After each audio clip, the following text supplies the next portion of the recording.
Welcome, everyone, to the Seeker's Compass. A little overview about our organization, what we do. Alx Seminary International offers 3 traditional programs, and we start every September. All of them are focused on the upper mystical pathways to the divine. We explore Christian mysticism, Sufism, A Course in Miracles, Zen, Vedanta, Kabbalah, nature mysticism, Sihkism, and more. And each level, from ministers to masters to a doctorate, goes higher and higher.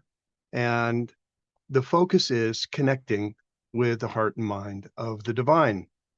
Additionally, during all the levels, you can focus on a specific emphasis: comparative religions, A Course in Miracles, mysticism, Judaic studies, and also, importantly, at the seminary, we define a mystic as anyone who is consciously on the path, seeking to know the divine.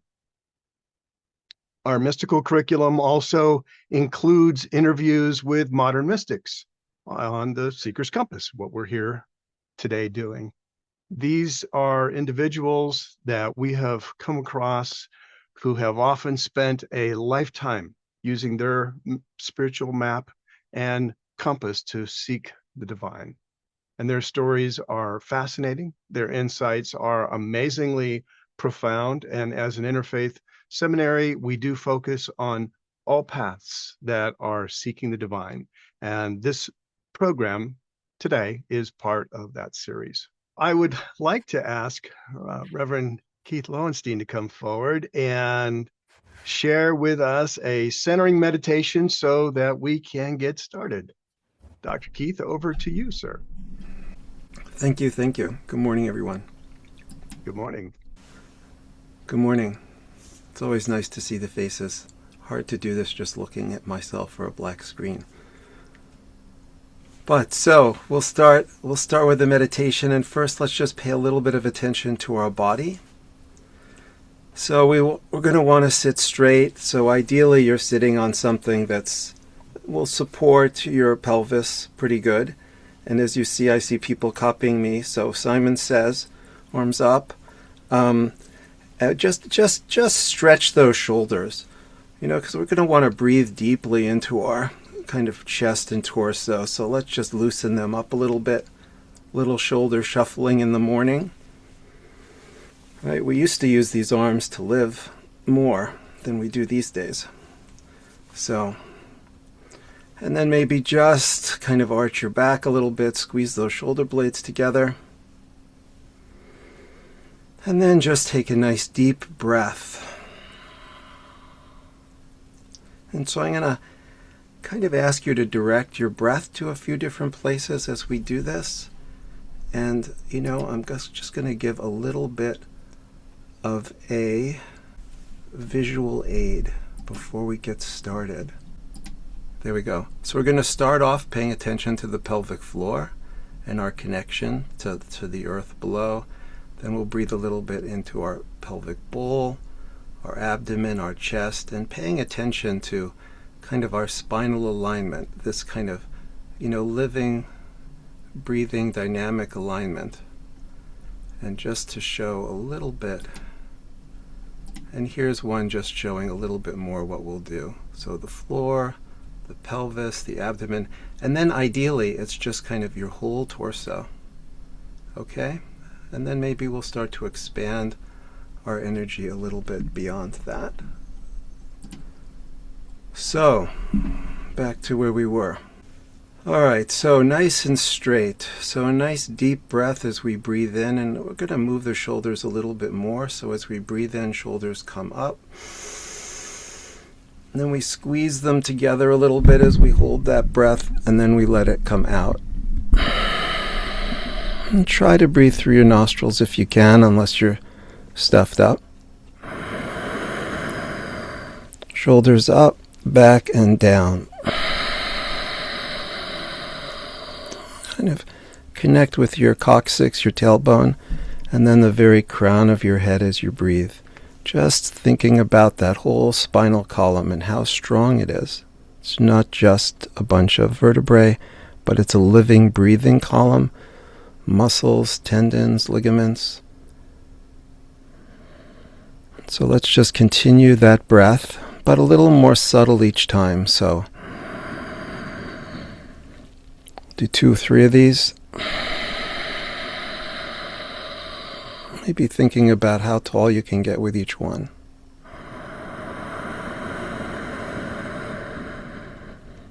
And how much air you can breathe in.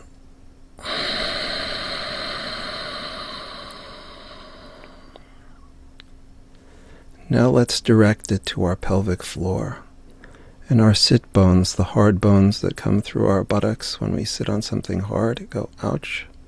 We really want to balance on those. And just try to appreciate the connection between your pelvis, your pelvic floor, the pillow, the chair, the floor you're sitting on. Just our support. Right? We're supported by the ground. And that chair or pillow is connected to the floor. Just keep breathing and putting your attention there. That floor connects to the foundation of your building, unless you're fortunate to be outside right now. And that building sits on our Mother Earth.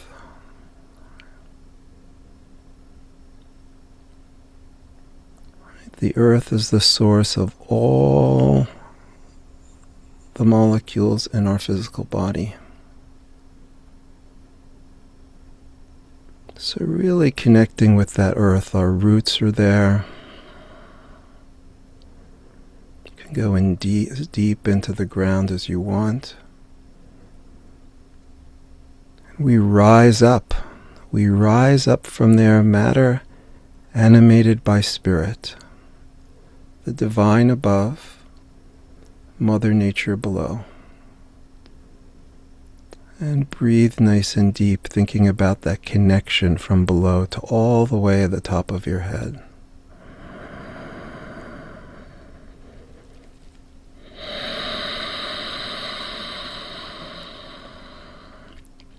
Now let's pay attention to our pelvic bowl. Breathing into that, really letting the muscles relax and deeply connect to the ground below.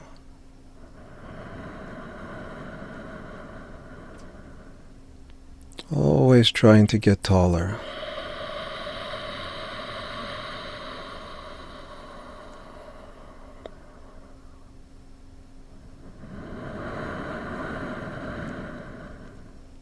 Then also start to have your abdomen in your awareness. Of course, the breath is filling up your lungs, but we're focusing our awareness in the pelvis and the abdomen now. And trying to fill it up and be aware of what our body feels like inside. So we're not kind of just expanding our bellies, we're keeping those muscles intact, a little engaged. But feel the breath go all the way to your back, your low back, your pelvis, your low back. And notice that your ribs start way down there. So we're kind of starting those lower ribs a little bit.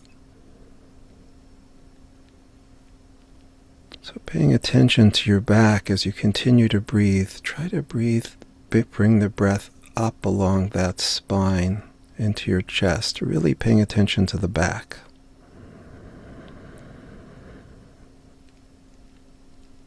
Just breathing in and seeing if you can expand your rib cage, letting the breath engage your whole chest.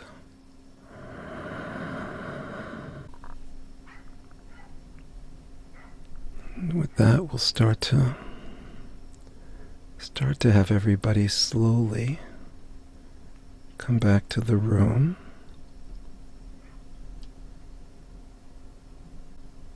Well, thank you everybody for joining me in that. Thank you, Keith. That was a very deep and very wide meditation.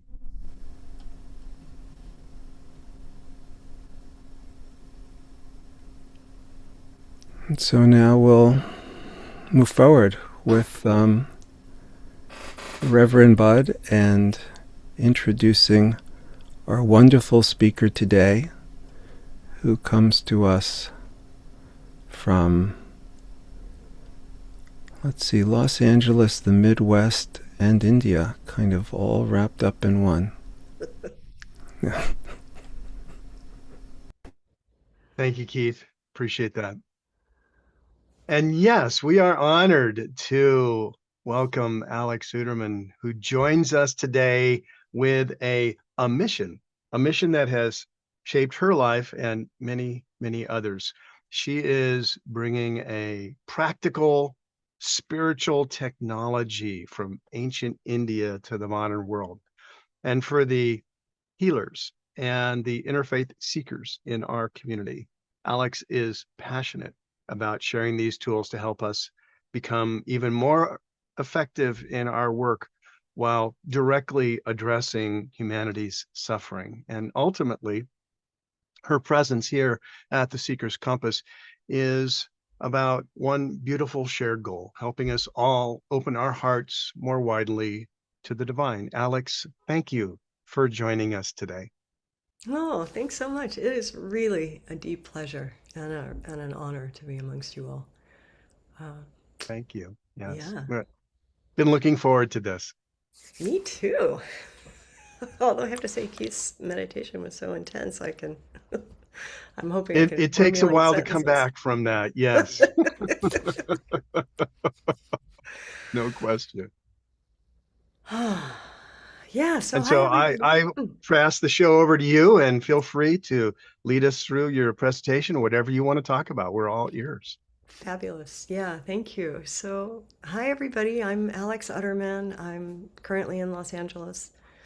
Uh, as said, by way of the Midwest, I was born and raised in Missouri. I'll talk a little bit about that. And I spent many years in India. I will talk a lot about that. And I'm so happy to see so many different faces and folks here. I recognize a lot of my community people, and looking forward to meeting your larger interfaith community as well. So I have a slideshow, of course. Those who know me know slides are my passion. So I will share my slideshow, and off we go. So the subject today is practical miracles, the inner technology of healing.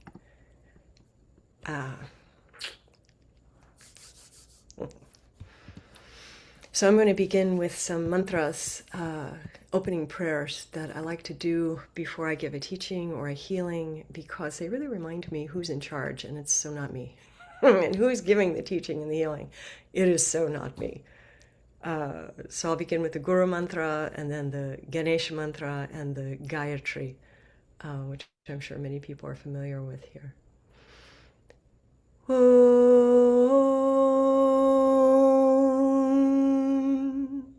Guru Brahma, Guru Vishnu, Guru Devo Maheshwaraha, Guru Sakshat Para Brahmam, Tasmai Sri Gurave Namaha.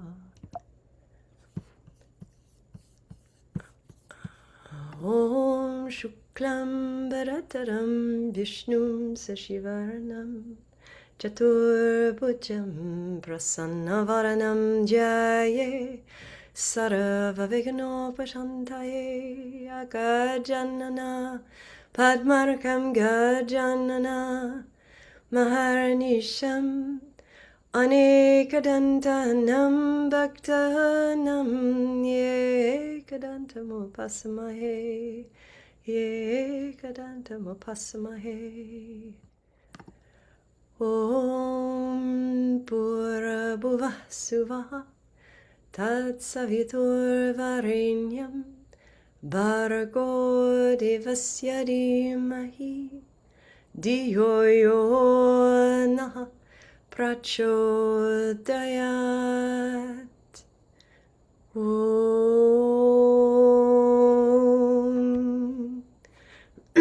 Shanti Shanti Shanti.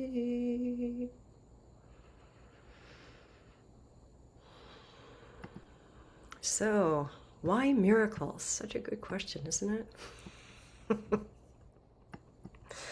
Why? So I want to start with some questions, which hopefully we will begin to answer along this journey of whatever it is that I'm presenting here.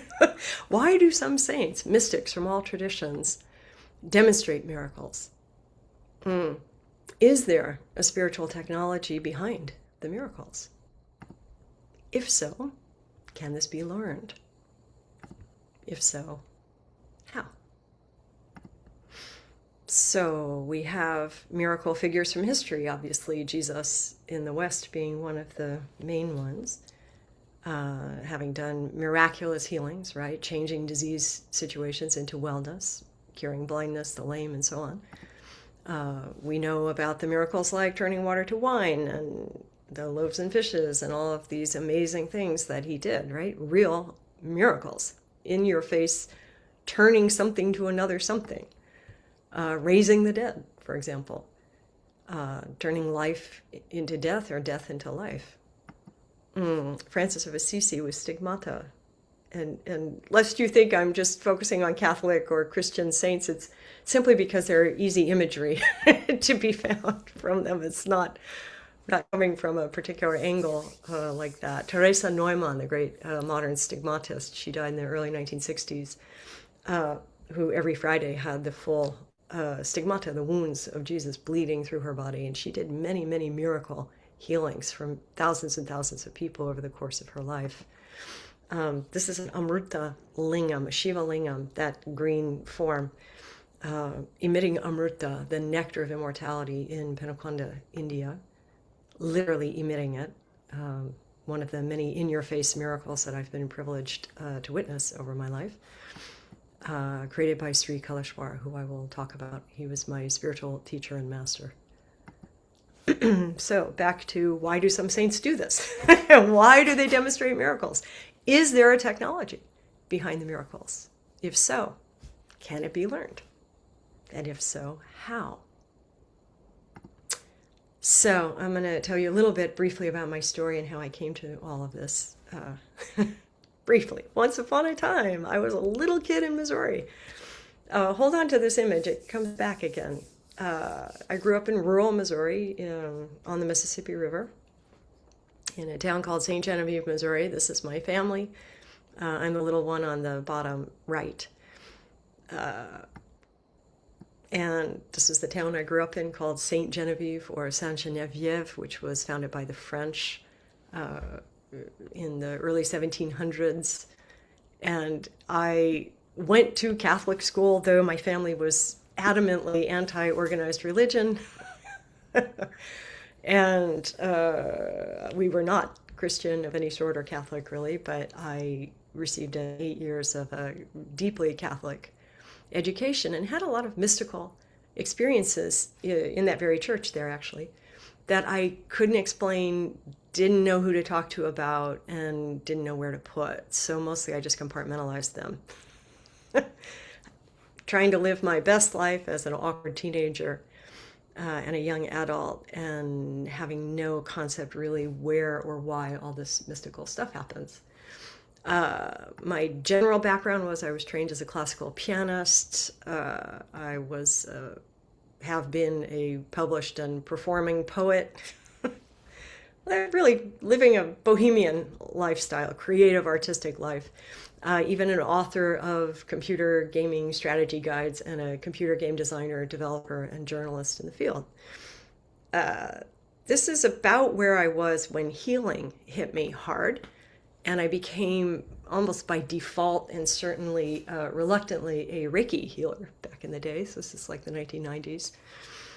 And this is where I was flailing my way through healing and becoming extremely aware of the mystical gifts that I had, becoming more developed and more pointed. In the fall of 1999, when this hilarious character named Jonathan Rosen wandered into my life, bulldozed his way into my life, and brought with him this Sri Kaleshwar character, this unbelievable supernatural divine master that Jonathan had been studying with for many years already, and sort of dropped it in my lap. There's this miracle healing master, this young character, who was at the time when I met him in 1999, 27 years old, with extraordinary miracle capabilities, like Jesus, like many of the great, great saints from all traditions who have demonstrated healing miracles. And Kaleshwar's stance was a little interesting. He would say, yes, I have miraculous abilities. It's true. You know, he was healing terminal cancers in 5 minutes, healing really serious HIV/AIDS cases, this kind of thing. And he would say, yeah, I have supernatural abilities. It's true. I worked really hard for them. And if you're willing to do the hard work, I will teach everything that I know. So this is kind of radical in the spiritual realm. And indeed, Swami Kaleshwar took a lot of crap from his colleagues, other saints in India, who were shocked that he would roll out these deep secrets of ancient India for largely groups of, I would say, rather unwashed and even, I would say, we were a pretty rough lot of barbarians coming to India to learn this stuff, and the saints were duly shocked that he was giving this to us, really kind of breaking with the protocols and the traditions and all that. And I have to say also, disturbingly enough, when I first met Jonathan, he showed me this photo of Kaleshwar somewhere in our acquaintance. And, you know, this was 1999. There was no internet. You couldn't go and read up on somebody. People didn't have websites so much then. And I saw this photograph, and I was pretty cheeky. And I said, all right, who are you, man? Jonathan had left the room to go make tea or something. And I'm looking at this photo, and I'm like, all right, show me, who are you? Because I was skeptical, and I was not into gurus, and I didn't want all this stuff. And I'm looking him eye to eye in this very photograph, and the photograph suddenly came alive into three-dimensional form and spoke to me. And that was a real, oh no, kind of moment. Truthfully, my first thought was, oh shit, you found me. And I kind of knew that my life that had been was done, and this new, remarkable, unknown adventure, miraculous life was about to begin. It was a real turning point. And shortly after that, I was in India, and then became a very serious, disciplined, not my nature, student of Sri Kaleshwar. So I want to define what I'm talking about by miracles, because I know that's a very broad spectrum of meaning. Everybody has their own connotation of what a miracle is. Definitely healing miracles for sure, like, you know, healing terminal cancers and so on.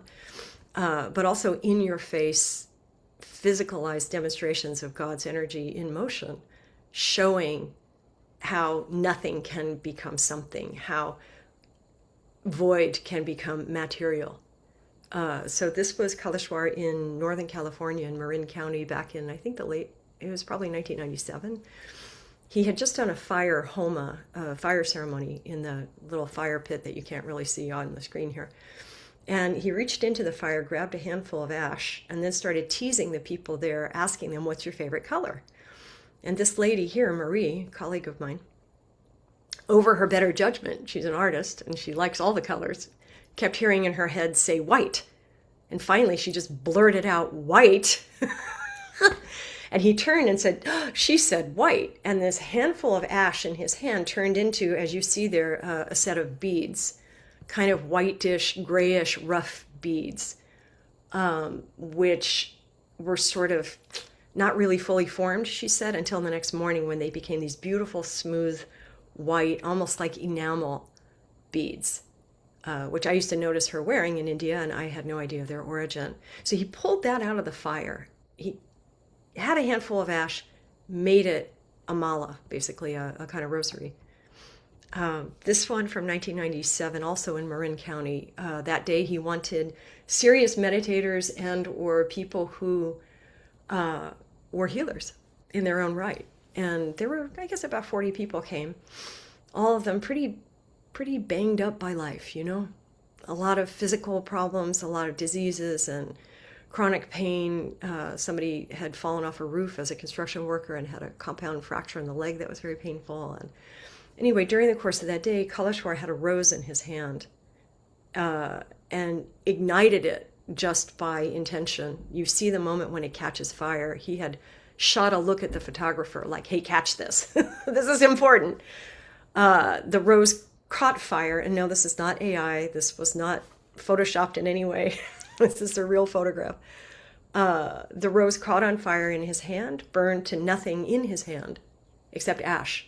And then he used that ash on everybody there. He put it on their third eyes and made it a healing transmission.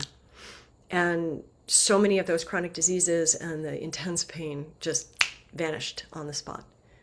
And a number of those people who witnessed this miracle wound up coming to India on his invitation. Hey, I'll teach everything I know if you want to do hard work. And many people said, yes, I've been waiting for this. And off they went to India to train with him directly. This was a bird who had died. Actually, its head had been severed, and it had been dead for 3 days. And with a group of students that he had prepared very carefully over many, many months, he did the miracle, which he did many times. He brought the bird back to life in front of them, completely intact. He was talking to the bird's soul after he had brought it back to life and before they released it as the sun was coming up, back into the trees and back into a beautiful life. So when I'm talking about the miracles, I'm really talking about the physicalized expression, let's say, of the miraculous nature of the divine in form, which is, and also, we're looking at the life and death and what is the soul dynamic there as well. He was famous for manifesting ash. Many saints have had this ability. I'm sure you've all read about it or heard about it or even seen it from different saints throughout our modern history. It's not an uncommon capability. And I actually have video of him manifesting back in the day because I think it's so interesting to see the energy. And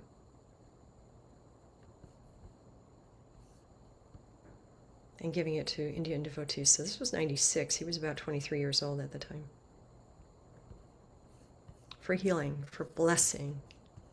When a saint manifests ash, what are they doing? What's mechanistically happening there? You can see his arm going around in circles. Yeah, that's like a rotating rotation of the energy. We know chakras are wheel, right? It's a wheel. It's a rotation. Many times when I would see him manifest all kinds of things and other divine beings manifest things, there would be that kind of rotating of the hand or the fingers or something. When they manifest ash, it's the purified remains of the 5 elements. My talk today is about the technology of the elements in the miracle energy. The 5 elements, the gross elements that make up our material world and also make up our karmas and make up our challenges. Everything is coming down and can be reduced to the 5 elements of nature. When a divine being does the ash manifestation, they're burning the karmas. They're burning the negativity in a person to help clear the way so that their soul can access the divine in a very clear way. Removing some of the blocks, some of the detritus that really shouldn't be there. So ash, if you burn a piece of wood or if you burn a human form, what's left is ash, right? That's it.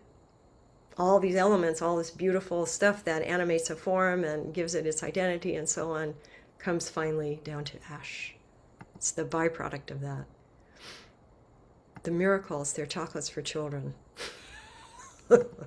If you want a kid to listen to you, they will pay more attention if you give them a chocolate first.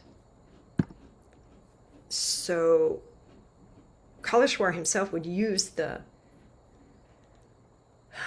energy of the miracles to essentially give us a chocolate to get the attention of the soul.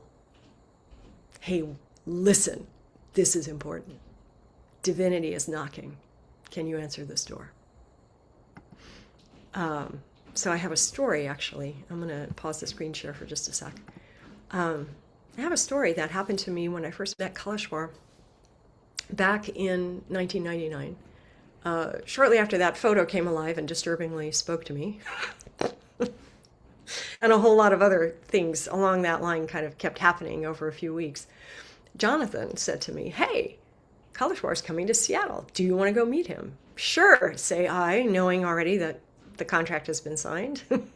And so we went to Seattle, and I got to see him in a lot of different milieux there. And he was meeting with different groups of spiritual people, different communities, even management people from upper management from Boeing and from Microsoft, which was kind of wild. And then we were staying in a house with him, maybe about a dozen of us or so. So I got to see him more with his students as well. And somewhere in the midst of that, he was giving like personal interviews, like a 10-minute healing something or other. And so I got one of those. And I came in the room and I asked him a few questions about this and that, and he answered. And then he said, do you want a healing? And I had heard him talk about the nature of heartbreak, that every human being's primary disease is heartbreak. And that doesn't only mean romantic, right? It means growing up in an abusive family, or a war zone, or having extreme loss of some kind, loss of a beloved person who dies, or an animal, or betrayal in business or in personal life, or aspirations dashed, right? I live in very close to Hollywood where professional aspirations come to die. A lot of heartbroken people here who thought they would be stars, and they're still waiting tables in their 50s, this kind of thing. Heartbreak it's a broad spectrum, let's say. So I'd heard him say that, and I had had a very traumatic life to that point, and was deeply aware of my heartbreak. So when he said, do you want a healing? I'm like, yeah, of course I do. He said, yeah, Alex, let me see that ring. This ring. It's just a ring. It's nothing fancy. I said, sure. So I take off my ring. I'm a little baffled. I hand it to him. He holds my ring for a second. He puts it on top of my head. So now I just feel like a freaking idiot with this ring on my head. And I felt it instantly. First off, the ring was burning hot. Very strange. And secondly, it just all the way down my whole spine. And I was like, whoa, what? Okay. There was this fire that just went down my whole system. All right, I'm paying attention now, right? What was that? That's not normal. How did that heat up so fast in like 2 seconds in his hand? And then he said, hold out your hand. So I hold out my hand, and he put his hand on top of mine, and he manifested ash into my hand, which just blew my mind, because I knew he had these abilities, of course. I had read about other saints who had these abilities. I knew it existed. Somehow the dots had never connected that I would actually see such a thing myself. Oh, and the crazy part was, when I saw it, it happened simultaneously in 2 different ways. The first way was, from his fingertips into my hand, there was a kind of like a water drop of gray. And then as it emerged, it just fell into like a little pyramid of ash in my hand. Part 1.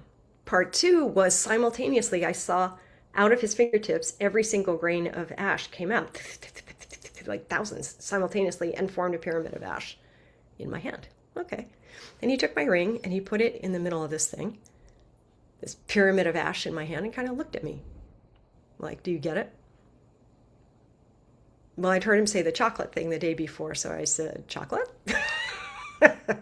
And he said, divine chocolate. When are you coming to India? I say, as soon as you'll have me. He said, you promise? Yes. Really? Yes. You sure? Yes. Good. And then he told me to go meditate with this handful of ash and think what I deeply wanted in my life. And that was it, man. Game over. It was very brusque. It was kind of businesslike. And the crazy thing that happened was, this was amazing for sure. And the instant it happened, my mind went a little bananas. My mind thought, oh, that's a trick. That can't happen. What is that? And my soul inside was singing. My insides were saying, I knew it. I knew there was more to this life than what we see and perceive. I knew it. I know that energy. I came from that energy. there was this thrill inside, even while the mind was like, yeah, it's a magic trick. And I noticed for that whole day, I was in a state of real bliss, I would say. And a kind of bliss that I actually hadn't felt in my life, which had been very traumatic up to that point, since I was like that.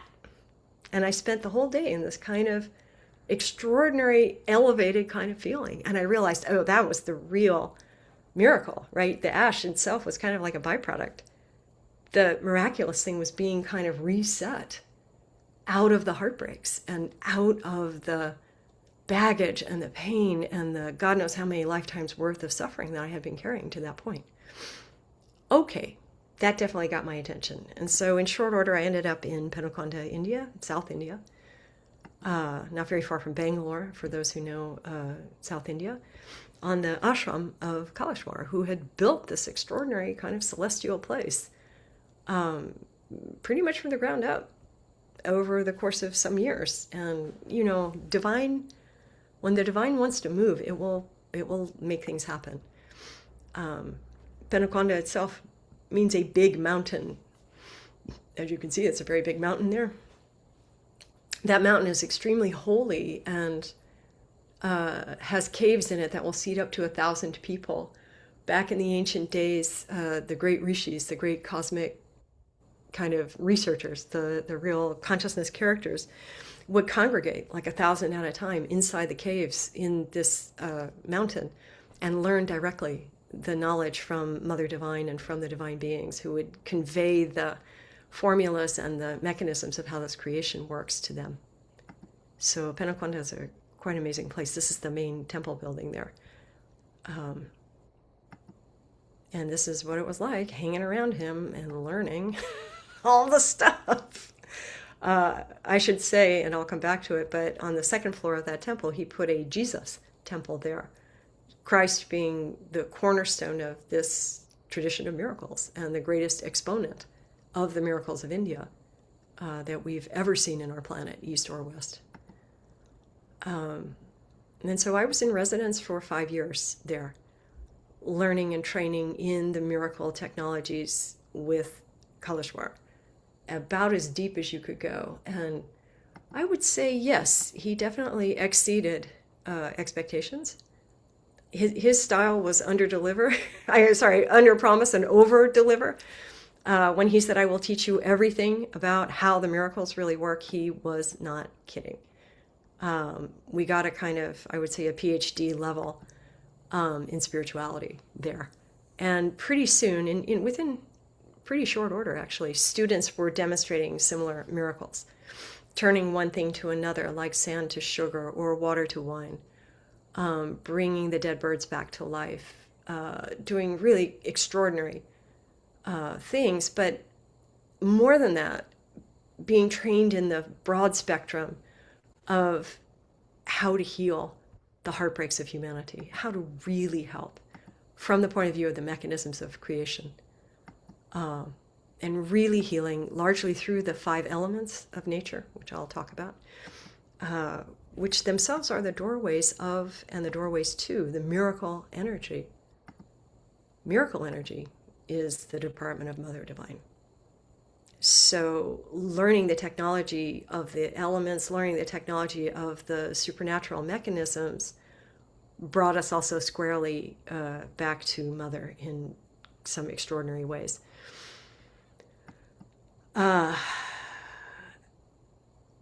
Yeah, so why the miracles?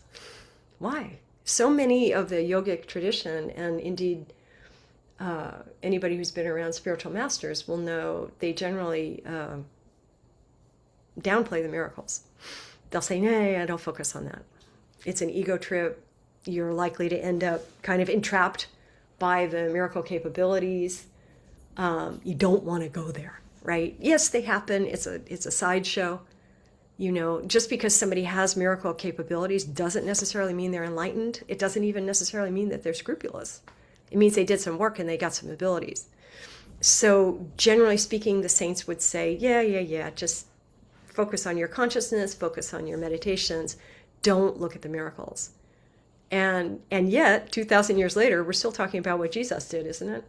Scholars are still trying to figure out sometimes whether it was real or not. Oh, perhaps it was a metaphor of water to wine. No, it was water and it was wine, actually.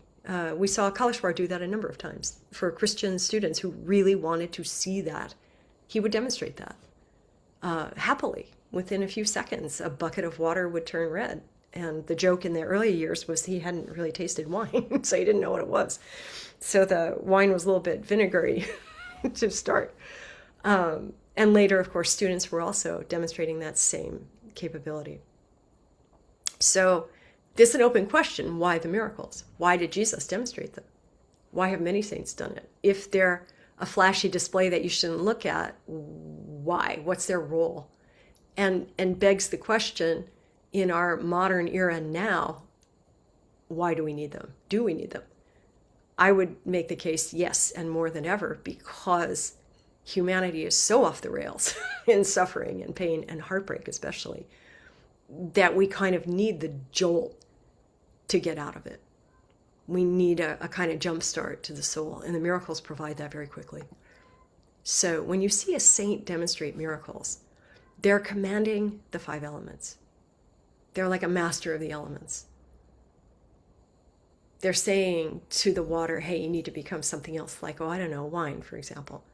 Kalashwar looking at that rose saying, okay, the fire element needs to turn on here and transform that rose into ash so I can use that for healing.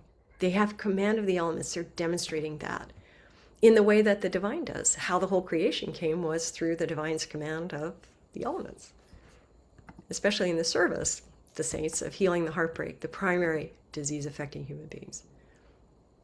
You know, everything else comes out of heartbreak, the physical problems, the mental health issues, all of it.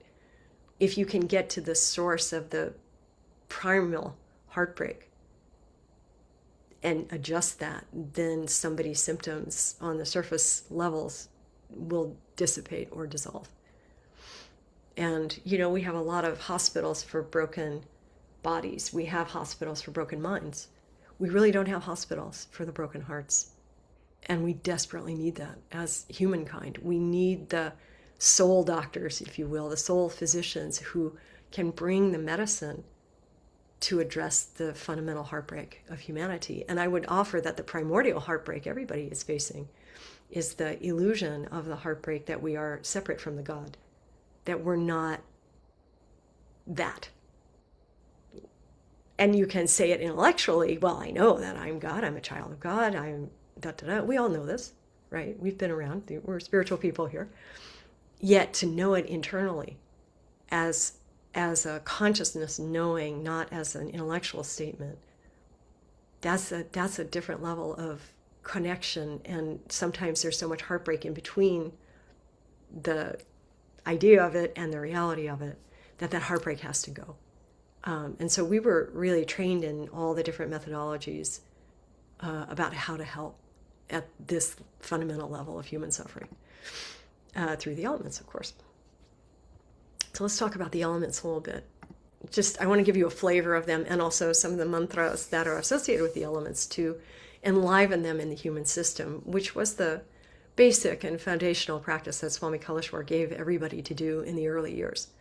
When you entered this tradition, you hit the 5 elements mantras series, it's a system of like 9 different mantras that the ancient rishis gave, all associated with a particular element to purify it out in our system and to enliven it and make it aligned in a divine way in us again, and functionally that we can command that element to help heal other people should they have an imbalance there.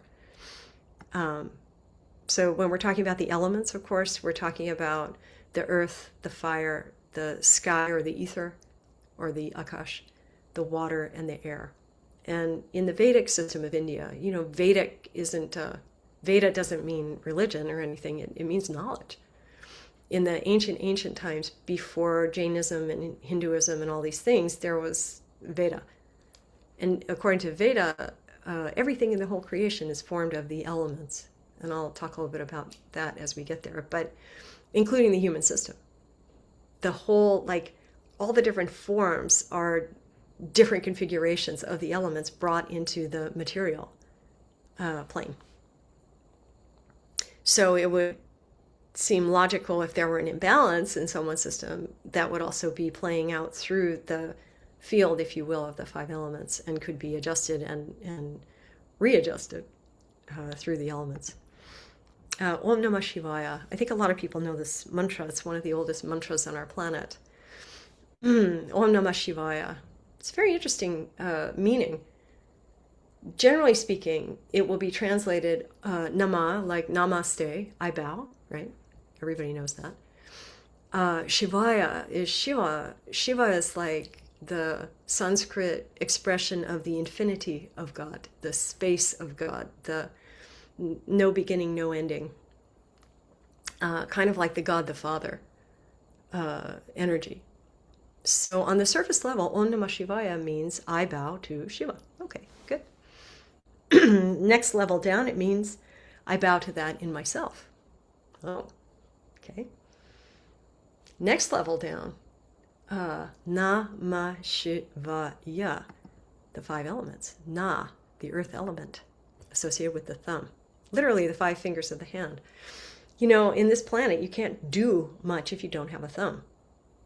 As my cats will tell you, if they had opposables, they would take over the world, right? It's really true. Na, earth element, the gross, dense, get it done. Ma, the fire. Don't point at people with your index finger. It's impolite. Yeah, it's fiery, especially if you're angry. Na, ma, shi, the sky, the ether, the space, or the akash. Va, the water. Ya, the air element. All the elements are contained in the human hand. And functionally, for example, when a saint is manifesting ash, they're usually using the thumb and the index finger, possibly with the 3rd finger in there as well. Sometimes, sometimes not. If you think about it, earth and fire together, it's burning the earth element there, burning it to come out as ash. It's very interesting. Namah Shivaya.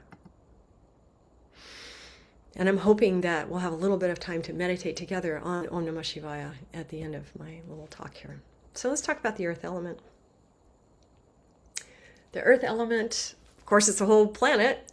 It's the most dense, gross, physicalized of all of the elements. In our human system, it would be our bone structure, right? The skeleton structure that holds us in the form. The thing that is still remaining after we die, even after a body has decayed or it's being burnt or whatever, still the bones remain. The earth element is the most gross of the elements, and it's also the most magnetic. Its nature is magnetism. It holds, it attracts things, right? We have gravity on our planet. If you drop something, it's going to fall, right? It's attracted to that earth center. The earth element in our structure tends to be where we hold things, both positive and negative. And so, for example, if someone comes to me and they have extreme depression, fear, anxiety, that signals to me the earth element is already out of balance, and I will likely use an earth element mantra to help them regain some balance.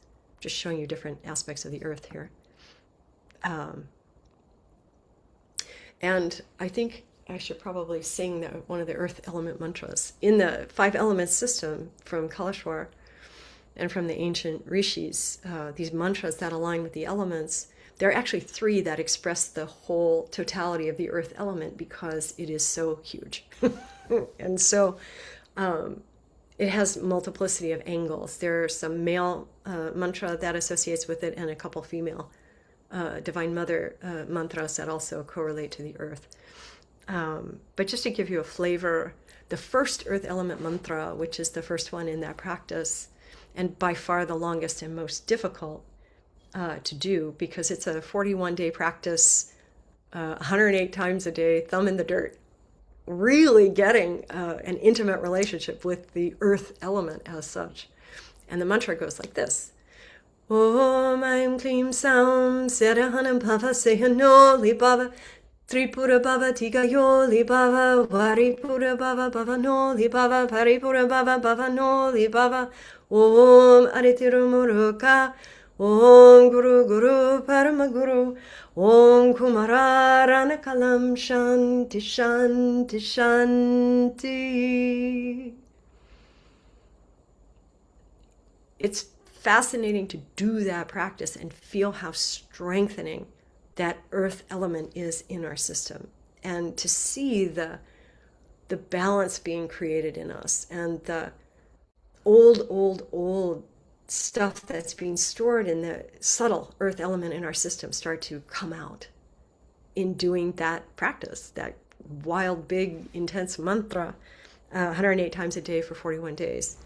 It is an incredibly refreshing and illuminating process to do, I would say. So that's a little bit about the earth element, the fire element. The big fire, of course, is our sun. None of us would be here without that, right? The creation energy of our whole literal solar system. But that we have microcosms of the sun in flame and in fire of any kind on this planet. Of course, we know the flame also is like the divine light, right? We have that inside us as well. We have, of course, in our physicalized system, digestive fire, but we also have inspiration. Oh, a creative idea. Ding, the light bulb, right? Inspiration, pyros from the Greek. There's a fire moment. And the fire element in our system practically links to the two eyes. For sure, you can tell when somebody has a lot of brilliance in them. We even use fire language, right? Somebody has a twinkle in their eye, or their eyes were blazing with fury, you know? If somebody looks at you in a particular way, like with a huge loving glance, we feel it. We experience it. We receive it, you could say. Same if somebody shoots you a really angry glance, you know, you cut them off in traffic or something. We feel it, that fiery quality of the eyes, linking also to the fiery quality of our third eye in the human system. Obviously, if somebody is got anger management issues, we would say they're a little bit too fiery, right? And in such cases, the fire element mantra might be the kind of thing that one would use for healing there. Similarly, the fire itself purifies and transforms very quickly. It purifies out negativity. It purifies out stress. It purifies out disease in the human system. And as it's purifying it out, it's also transforming whatever is there into a more divine, refined, enlivened kind of quality in that person. The fire element also, we use it a lot in fire homas, and homa being a fire ceremony, a Vedic fire ceremony. But you know, traditional cultures and shamanic culture worldwide since history began has been using fire for that reason, because it transforms and it purifies very, very quickly. For me, it's one of the most efficient ways to do healing work. Here in Los Angeles, we do fire homas every full moon and every new moon. In fact, we're doing one later today, because it's so effective at causing enormous shift very quickly. The fire's nature is it will create that healing, the blessing, a kind of increased consciousness for everybody who attends, and even just atmospherically, even in a local community where fire homa is done, because we're using very high-powered mantras and putting that into our interaction with this microcosm of the sun, which is also a reflection to us of our own soul. The human soul, they will say in the Vedas, is nothing but a thumb-sized flame sitting at the heart. And so when we're interacting with fire, we're having this soul-nourishing, soul-feeding experience there automatically. You might notice, even if you're in a restaurant and you have a candle at the table, it feels so softening the environment. It feels so lovely. Or sitting in front of a fireplace or a campfire. We love to look at the fire, largely because it's doing its quiet, purifying, beautiful work without our conscious awareness. But the element is there. It's already happening. And it's resonating and reverberating with the element in us. I like homas because they do the work efficiently and rapidly.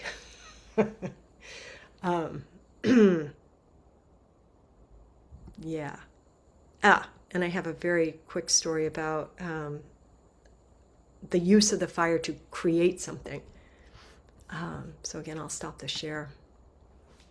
So back in the day, Jonathan Rosen, that wild guy who bulldozed into my life and brought Kalashwar to me, he was a management consultant for Fortune 500 and 100 companies and was bringing really out-of-the-box techniques into the corporate environment to create shift and healing very quickly. And he was at one point in South India with Swami Kalashwar, and they were sitting by an ancient river, beautiful, fantastic, spiritual, very high vibration river, late at night. And Kalashwar, talking with Jonathan about the work that he was doing in the corporate environment and thinking how he could support that, suddenly reached into the fire and grabbed a handful of burning coals. Just, Jonathan was like, oh my goodness. And the coals didn't burn Kalashwar's hand, but when he had the coals and then he kind of squeezed it and then he threw it to Jonathan as this Shivalingam, oval-shaped stone, yeah? And Jonathan said it was so hot, he himself was like, he couldn't hold it. And he said it was crazy, it was soft still, right? It came out of the fire, but soft, like liquid. All 5 elements are in play to manifest something, right? As the planet. So in a small microcosm, the same thing. And Jonathan said, he's like this, and Kalashwar said, push on it, like push it together, kind of like put your energy in it, but also push it as it was soft. And Jonathan said he did. You can still feel his thumbprints on it today. And as it cooled down, it hardened into a shape. Kalashwar said, yeah, that's a Jyotir lingam. It came from the light, came from the sun, came from the fire, right? And Jonathan used this, unbeknownst to people in corporate. He had a lot of different power objects, but this was very special because it was created for that purpose, And he also used it in direct healing. He would give a transmission to people with this Shiva Lingam, and unbelievable miraculous healings would occur. His business partner had a wife who was quite young, and she had horrific endometriosis, horrible uterine bleeding, to the point where she needed transfusions. And at one point she blacked out and flipped her car. And she was quite young. She didn't want to have a radical hysterectomy and be kicked into menopause, which was all that, conventional medicine had to offer. So it was pretty desperate. And Jonathan did a healing for her with this lingam. And then 2 days of a distance healing. And on the 3rd day, the bleeding stopped and it never came back like that again. So practical miracles, right? This is what really caught me about this particular tradition that I have found myself in for 27 years now, that it wasn't an esoteric, I wasn't interested in spirituality, honestly. I was so skeptical. And so like, keep that away from me. I'm busy living my bohemian life. But practical spirituality that could be used immediately to help people, that caught my attention. That got me. Wait a second, you can bend the elements, you can bend the energy to create shift in people immediately? Sign me up. I've been waiting for that. So that's how that happened. Let me finish up a little bit on the elements, and then we'll hopefully do a quick meditation and then have some question and answer. Oops, let me go back here. Right. Good. So from the fire, from the light, came that physicalized item, this Shiva Lingam. The sky, the space element, the element of the infinity of God. Usually in the West we talk about 4 of the 5 elements, right? Like in our astrology, we talk about the earth, the fire, the sky, the water. The earth, water, fire, and air, right? But this Akash, the space that informs and is between everything. Like we know, if you were to take all the dense matter in the human form and compress it, it would fit on the head of a pin, right? So what are we held together with? Space, the sky. I heard once a definition in the Toltec tradition of Nawal, the practitioners, the saints, if you will, the mystics of Toltec, that Nawal, one definition is the space between the stars. Oh, right. that cosmic consciousness that is the glue of the whole universe, that divine love that holds everything together, that is the sky element. Sorely needed in our times, I think, in an ascendant. So the water element, creating the energy, generating the energy. You know, it's interesting, like everybody feels good when you go in the water, right? You take a bath or a shower, or the European tradition has the baths, you know, the spa culture of just going and sitting in the lovely mineral water and the warm. The water, is the nature of just like letting it all go, one level, and also generating. How many times you have an inspired idea when you're in the shower or the bath? Suddenly a really good creative idea comes. The water generates. It generates life, right? We know all the lower life forms on the planet, everything kind of came out of the water, right?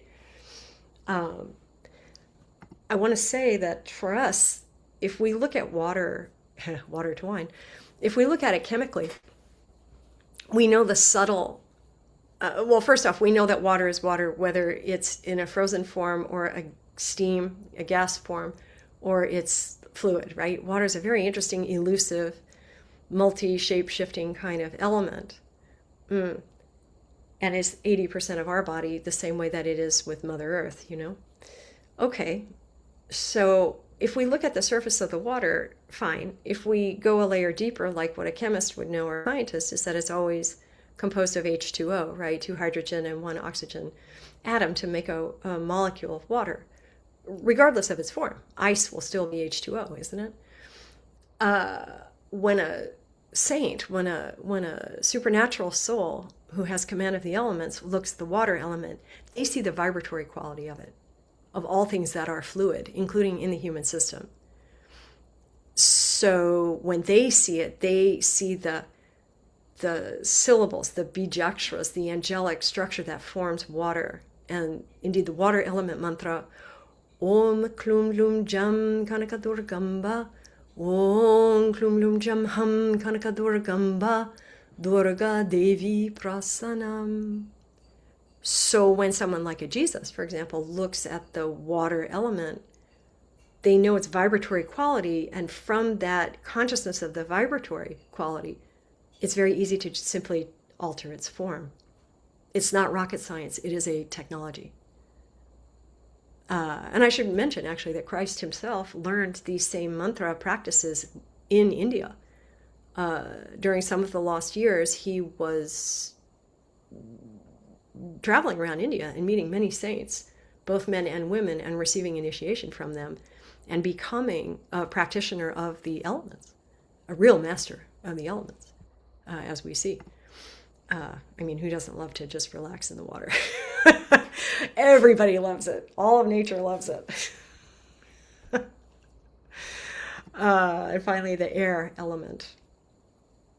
The air element, which governs the mind majority, but also links very profoundly to the heart. And I think we felt in Keith's meditation, you know, like that breath quality into the heart and the ability to emanate the heart through the breath.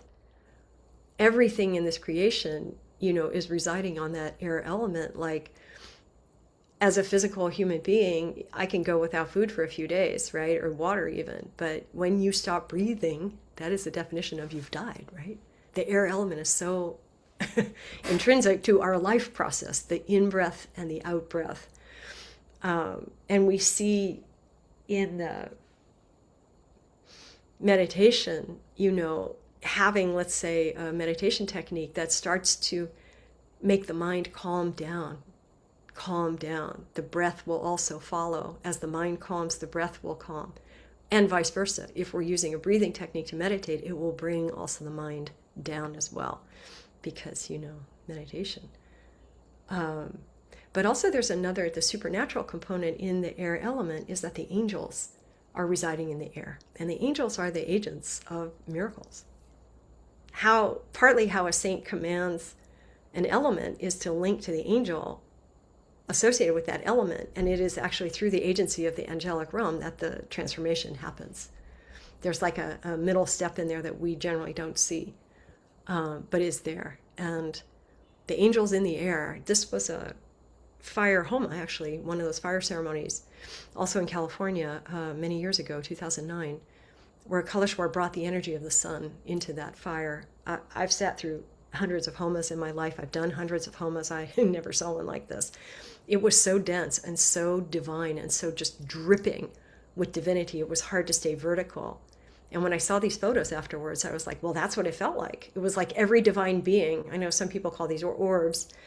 To us, they're angels and divine forms. And even you can see like structure in them sometimes, like yantra. It just felt like everything was infused with that. Those angels in the air who are there blessing and transmitting and sharing in the divinity and in the high divine moments, you know. That's another photograph from that same night. As we were walking around the fire pit, or I should say stumbling around like a bunch of barely conscious people, because it was so thick. There were like legions of angels there, obviously. Quite amazing. So that's the nature of the air element a little bit. The angels are in it. When the breezes come, we feel it, you know? So there is this spiritual technology behind the miracles. And the question, of course, is where did this all come from? What kind of technology? What are we really talking about here? So majority of what Kaleshwar had was from ancient palm leaf manuscripts. Literally, rishis, great saints, would write on palm leaf, dried palm leaves. And they would actually imprint, more like tattooing, how they did it, because they knew that they wanted these treasures of the human formulas, the mantras and these yantras, these graphic structures that are diagrams of divine structures. They wanted these books to last for thousands of years. They're like the incredible spiritual treasure of humanity. And Kaleshwar had quite a lot of them. These are pages from palm leaf manuscripts. This particular manuscript is a couple thousand years old. And the whole book is about connecting to Shiva, the God the Father, and connecting to the Mother, God the Mother. This whole creation, you could say, is like a romance between the two of them and comes into being through the elements that they create. So kind of like retracing our way back through the elements is getting us back to Mother Divine, getting us back to the infinity of God and making it so that we can purpose it in this world to effect very radical shift and change and healing. So I'm just showing you, these are some of the ancient palm leaf manuscripts. They're very, very powerful. They wrote in a mixture of Sanskrit and Telugu, which is a South Indian language of Andhra Pradesh and Telangana. And also sometimes they would throw in Kannada, which is the language of Karnataka. It's very close to Telugu. They wrote in code. They made it hard to decipher, to protect this kind of sacred knowledge from anybody of a lesser consciousness who might have an idea to misuse it in some way. This is interesting. This is the structure of a Shiva lingam, like that lingam I showed you that got manifested for Jonathan. But in its column, if you were to turn this upside down, you would see very clearly in Telugu, na, ma, this part is missing, but is she, va, ya. Nama Shivaya, that same ancient understanding of the five elements is embedded in the structure of the infinity of God. This is a few of the palm leaf books, what they look like physically. All shapes and sizes, and saints would come from all over India and give their lineage's palm leaf book to young Kaleshwar because they knew that he understood how to access what was in them and share it appropriately with humanity. This one I really love. This is all Mother in all her different forms as the creatrix of the whole creation. And you can see like all the birds and the cobras and the animals and the fish and everything is coming off, all the plant life. Everything in the manifest creation is she. It's all coming out of her. Super powerful. And looking at Mother especially, I just want to touch on her briefly. So one of the technologies that Kaleshwar taught us was the Sri Chakra, the yantra, the structure of Mother Divine in her creation center, her womb energy. You may know the traditional Sri yantra, which is very symmetrical. It's an ancient yantra. It's an ancient like mandala that expresses the interdimensionality of the creation capacity of Mother Divine. This is a traditional Sri yantra. Kaleshwar was given by Mother a kind of slightly different angle on it, a little bit asymmetrical, more, I think, reflective of our wild time on this planet where things are a little bit out of whack and out of balance. And this is one of the technologies that he taught to us. Embedded in this Sri Chakra are the 5 elements, because she needs those to create. They are her building blocks of the whole creation. And there are healing techniques also associated with this Sri Chakra, this Sri Yantra. It is itself a kind of doorway to the creation and the consciousness energy. This is having done it on a copper sheet, which is a technology from India. When you inscribe a yantra on copper, that metal begins to radiate that energy structure. This is many years ago, using the healing technique from the Sri Chakra, which involves a hand position underneath the navel a little bit, and a certain mantra, and then visualizing that yantra and being able either to emanate it if somebody were in person in front of me or a practitioner of this, to bring Mother's energy there to heal them very practically, or alternatively at a distance. Can send the energy to anybody, anywhere, and the effects are quite dramatic. I actually had right when we learned this technique, I was in India in Christmas of 1999, and we had just learned this. I mean, he just threw it out there. Hey, everybody should know this. Okay. And a friend of mine called me from the US who had chest pains. He had horrible, he needed to have a stress test the next day, and he was freaking out because he was afraid he was going to find out he had really serious heart disease. And he said to me, I know you're in India. I'm sure you've learned a healing technique or two. Maybe you could do a healing for me. And I thought, wow, I just learned this thing. So I sat down on the bed in the hotel. I told him how to receive it on his end. And I got off the phone and I sat down and I did this very thing, the fingers under the navel and so on. The mantra, I drew that yantra in my head. I had just learned it. And my God, it was like my friend was sitting in my lap. It was the craziest thing. I saw his face in my vision, as if I could feel his breath on me. It was really wild. And then I felt a sharp pain in my chest, and it whooshed up through my body, and I began to cry. Well, the instruction was hold this technique for 15, 20 minutes. So I kept holding the technique and sending the energy. And then it was over, and I thought, my God, that was crazy. Next day, I saw Kaleshwar walking across the hotel compound where we were staying, and I walked up to him and I said, hey, I used that thing yesterday. Thank you. I think it helped my friend. And he looked at me and he said, oh, yeah, it worked. And my friend took his stress test, and he had absolutely no heart disease at all. And the heart attack didn't come for like another 10 years. And when it did, it was mild.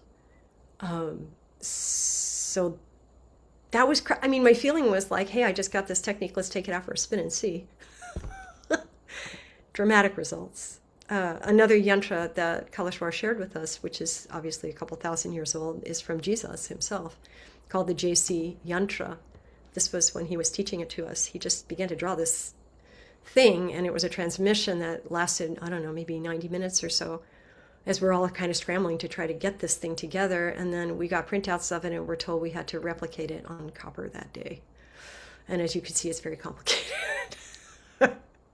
It contains partly the energy of that Sri Chakra, and it is also a map of the inner consciousness of the human soul and the life and death and what's beyond all of that.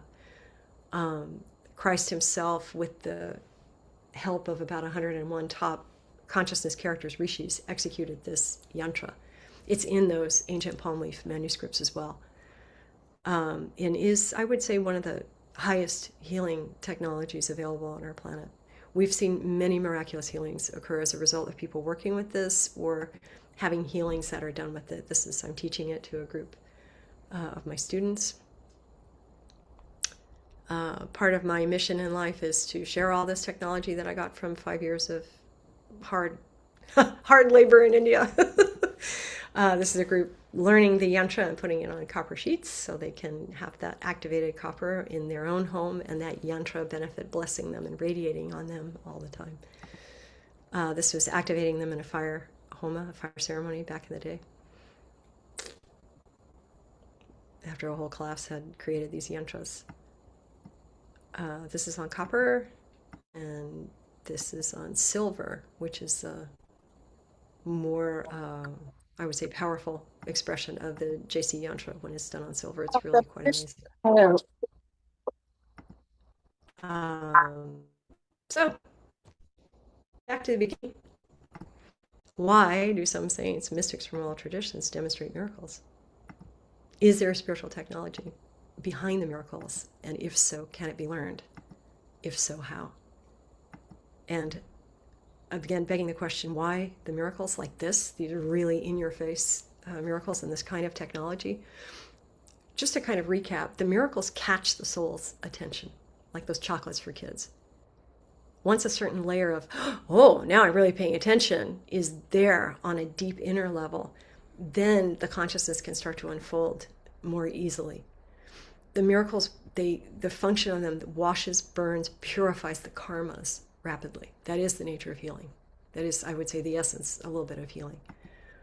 It's a rapid reset and a wake up to the consciousness, which is the shortcut of Mother Divine. Her whole nature is the creation capacity, the inner consciousness, but also putting it in motion to create a healing, a form, a new soul that's divine, like taking the raw material and flipping it in a high divine way. We all have these capabilities. That's the amazing thing. Every human being has supernatural ability, has a God-given consciousness. How we discover that, how we express that, well, that's, an individual basis, of course. But we are all children of God, which means, and we're all made in God's image, they tell us, right, in the scriptures. That means we have the same abilities. How can we tap into that? How can we use them? That's our challenge. It's also our birthright, I would argue. And the miracles hook a soul to God.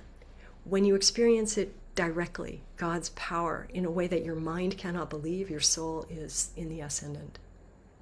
So there's a function for the miracles way beyond a flashy display and aren't I cool and oh, I'm so enlightened and whatever it is that people project on all that. There is a mechanistic functionality to experiencing and being involved in, I would say, the miracle energy. Can it be learned? 1000% yes. And put into practical use to help heal our world, which I'm sure everybody's aware desperately needs it. And so that's my story. I think maybe we could spend at least like 3 minutes meditating together on Om Namah Shivaya, just to taste the energy. I think that would be lovely. I think it would be profound, because talking about it is one thing, experiencing it's always better, right? So I would propose this. Let's meditate for maybe 3 minutes on Om Namah Shivaya. Just simply you're letting it percolate in your mind. Om Namah Shivaya, Om Namah Shivaya, Om Namah Shivaya. Just repeating it.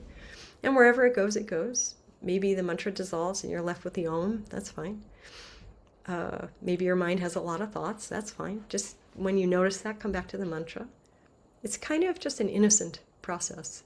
And while we're meditating on Om Namah Shivaya, I will transmit some healing energy so you can really taste it for yourself. And then I'll sing closing prayers at the end of 3 minutes, and then we'll be done. So get comfortable. I'll leave it on the screen so everybody can see Om Namah Shivaya. And I'll start saying it a little bit just to get us into the rhythm, and then we can go into the silence with it. Om Namah Shivaya. Om Namah Shivaya. Om Namah Shivaya. Om Namah Shivaya. Om Namah Shivaya. Om Namah Shivaya.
Shanti,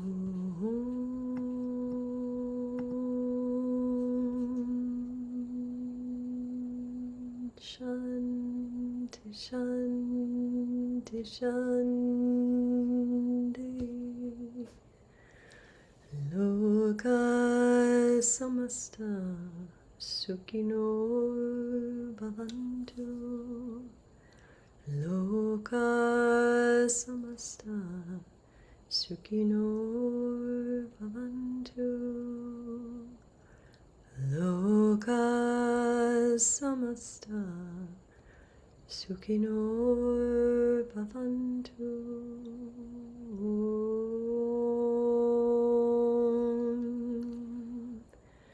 Shanti, shanti, shanti.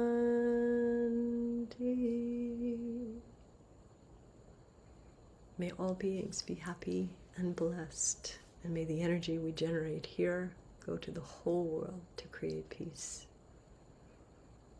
Take a moment to thank the divine in its different forms for this blessing and this transmission today. And and thank you all so much. That is my story. Namaste. Namaste.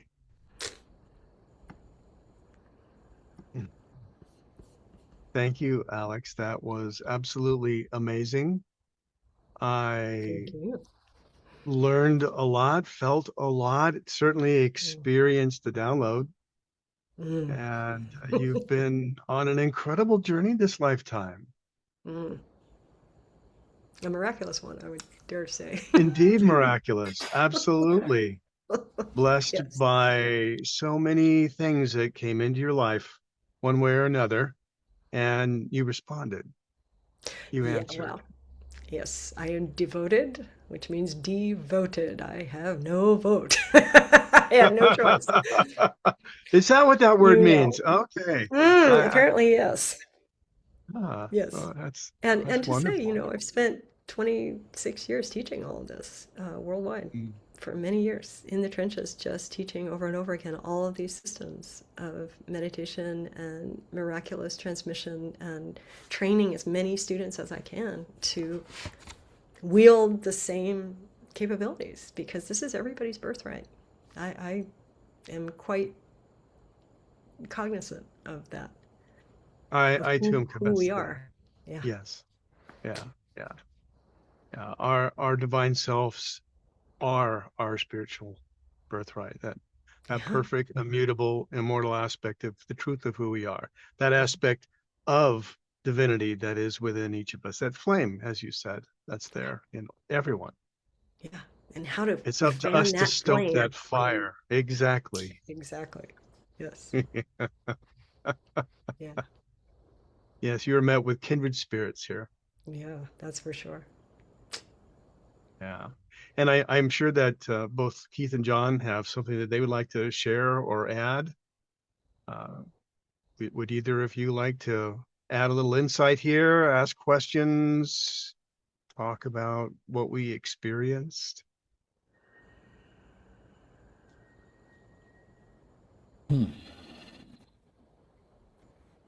You're on mute, Keith, for some reason. So, John, would you like to go first? Did you say me? Yes. Yeah. Well, it's all pretty fascinating. I spent some time with Satya Sai Baba in India, who was also did the Shaktapa, the ashes and stuff like that. And I didn't quite know what to make of it, actually. Yeah. But it was an interesting time to be there and to be working with the same kind of energy. Did you ever meet him? Did you ever know about? I did Baba? not, although his place at Puttaparthi is about 45 minutes from Pinnaconda, where I was. Well, I realize they're both in southern India. Yeah, so they would have been nearby. Yeah. Dean's got a question. Let's go to Dean. Hi, Alex. Hi, everyone. Hi, Dean. Hi. You're a beam of sunshine. Anyway, I see a picture of Nityananda behind you, which is unusual because he was even before Muktananda, I practiced Siddha Yoga for a while and met Muktananda in meditation via the breath. But I want to say that I want to ask about the role of sound, because that's what transported me and kind of taught me, uh, converted me. I don't want to say into a believer, but you know what I'm saying. It brought me in. I was an ego observing until that happened, and then I became one with the practice of Siddha Yoga. And so I wonder if you could speak to, well, it's not an element of sound, but the role that sound plays. You know, the chant. I love the chanting. That's the one thing. John misses the hymns. I miss the chanting because I no longer practice in that community. It's the same Yeah, so thing. sound, you know, in Sanskrit they will say the sound is the form. That's why the mantra is so powerful, because they're not random syllables. Let's say, take Om Namah Shivaya, for example, which is containing all those 5 elements in it. But those small sounds, na, ma, shiva, you know, reem has rhyme, reem, deem, preem, sound, etc. They're angelic structures. They're empowered syllables. They call them bija, or seed mantras. Seed means you plant it, and then, oh my gosh, something grows out of it, right? You wouldn't know if you looked at an acorn that a huge oak tree could be the result, but if you practice that mantra, right, that is the structure that emerges. So the sound is this form in us. They tell us in the Torah, you know, in the beginning was the word. Sound started off the whole creation. What was the sound? They would say in India it was Om, containing the whole creation in it, the potential for the creation before it becomes expressed in all the myriad forms, right? So sound is so intrinsic, the vibration, those holy sounds, those empowered syllables, when they start to, you know, when you repeat them over and over again internally, or even saying them aloud, they begin to integrate and create something new in our system, a divinity in our system, a particular structure of it. And that's, I think, why we're so attracted. It's true, any ancient language like Arabic, Aramaic, Hebrew, when you hear the prayers in those languages, they hit you with a certain power because they're also using those small syllables. Baruch atah Adonai Melachenu melech haolam. These are small, small syllables. La ilaha illallah. They're containing massive angelic power. So that sound is creating form in us, divine form. And I think our souls recognize it.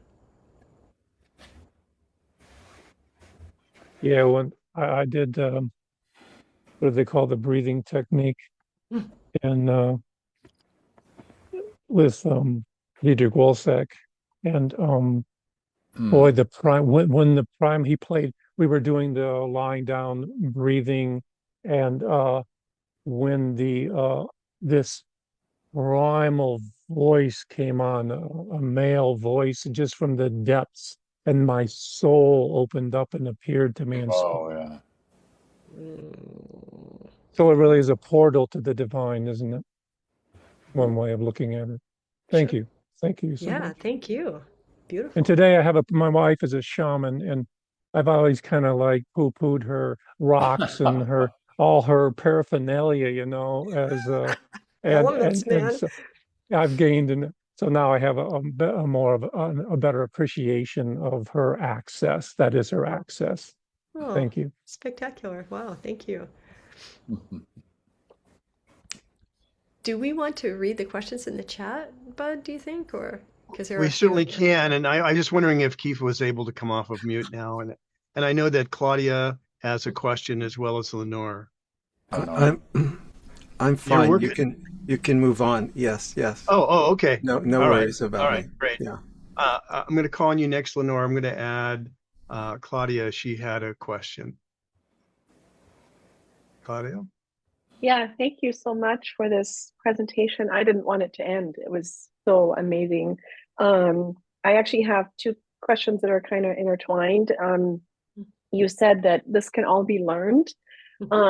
So how can I learn this without giving the career that I have, that I love, that I think is making a meaningful impact in this world, but maybe adding this without moving to an ashram.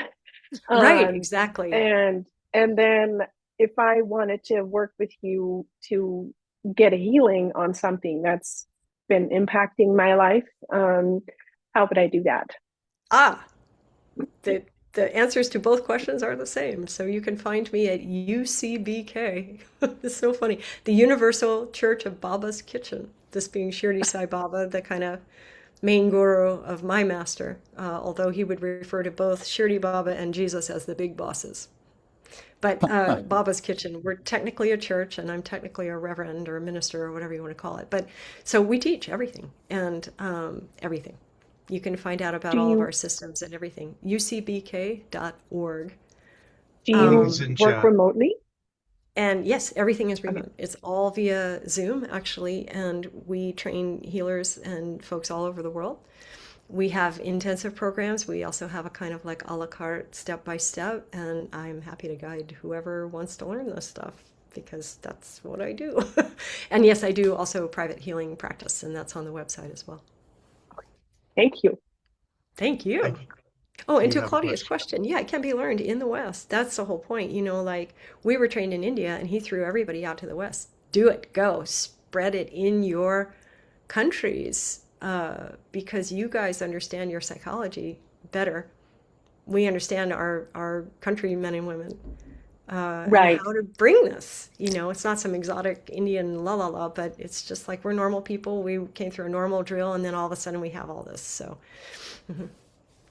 Okay. Yeah, I just also want to make sure it's not, because I wouldn't be able to like immerse myself into this 8 hours a day because I still Yep. have a career Day job. that's feeding me, but I want to add this because I Yeah. want to make a bigger impact in this world, and I totally agree Yes. with you that the world needs healing Yes, ma'am, bad, it does. big time. Thank you. Yeah. Thank you. Hi, And Lenore. Lenore.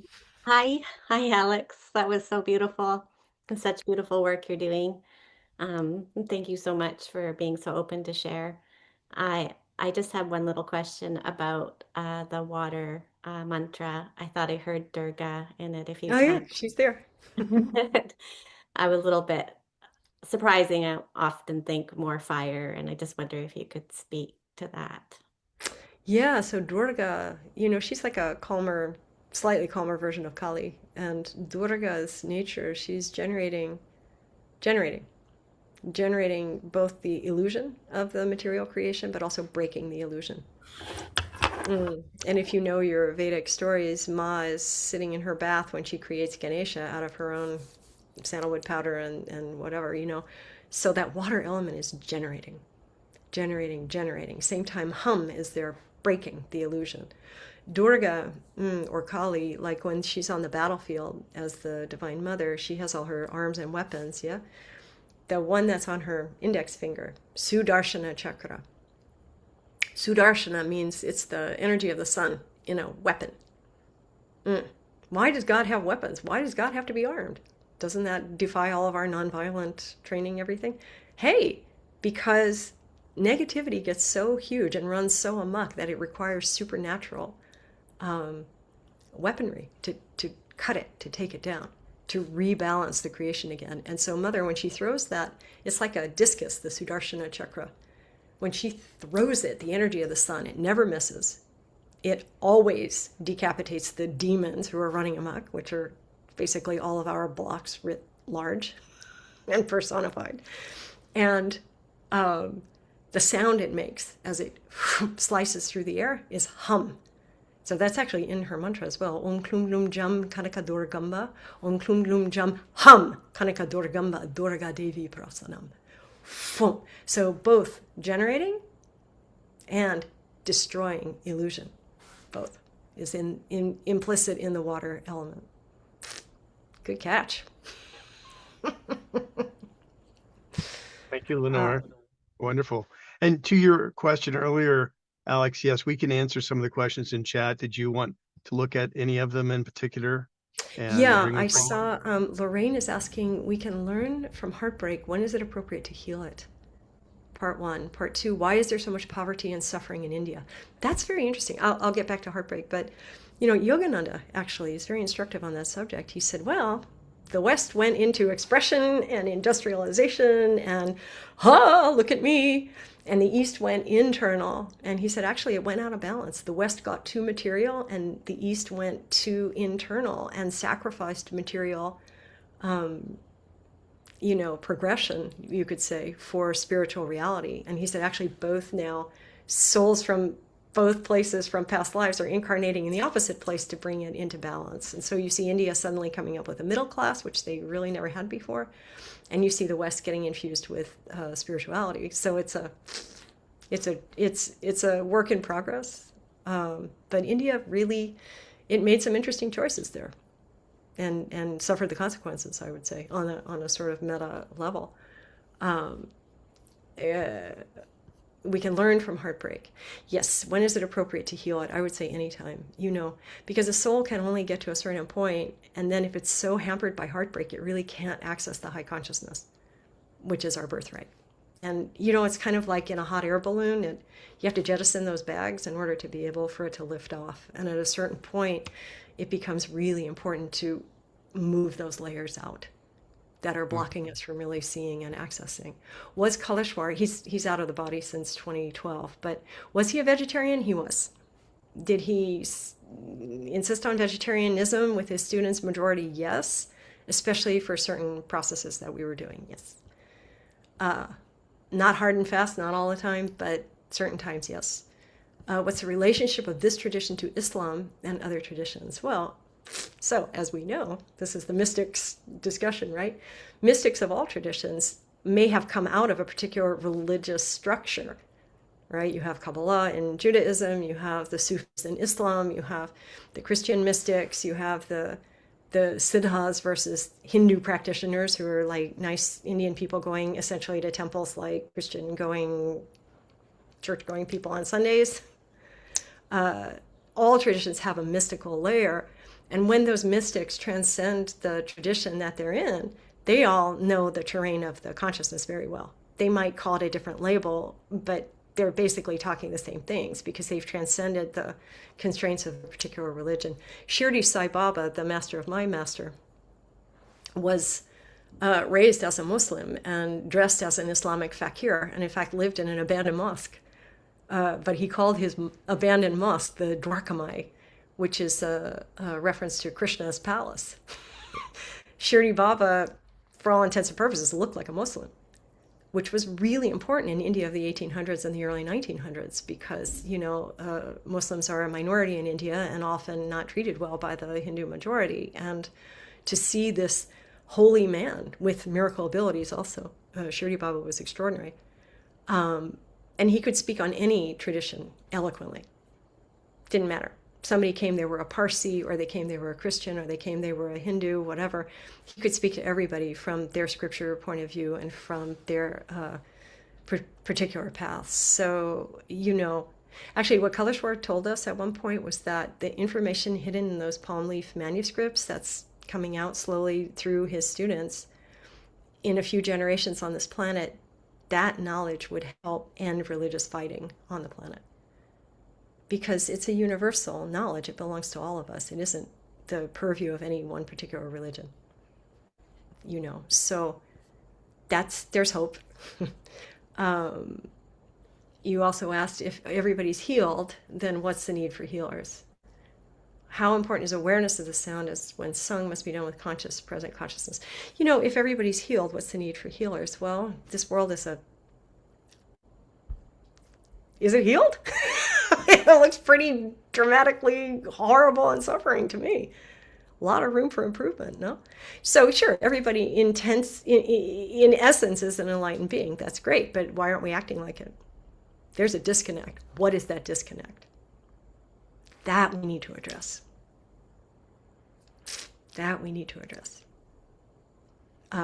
So that seems to me important. Awareness of the sound.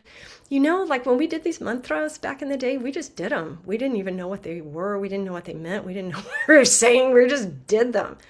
We were just given discipline to do, and we just did it.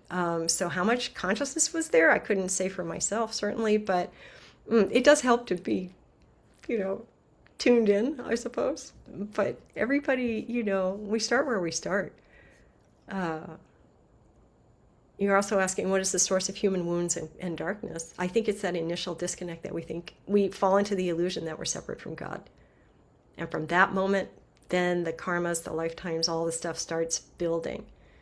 But I think the initial source is that illusion of separation, which, people can go for thousands and thousands and thousands of lifetimes in swirling around in that, from that primordial heartbreak, but then adding many more things to the balance sheet out of that initial wound, seems to me. Jack writes, matter and energy are interchangeable according to chemistry class. Exactly. Matter cannot be created nor destroyed, but simply changed. That's it. One state to another. Mm-hmm.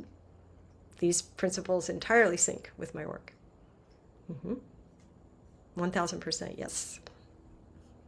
Course in Miracles teaches the healer is the mind of the patient, both physical and mental.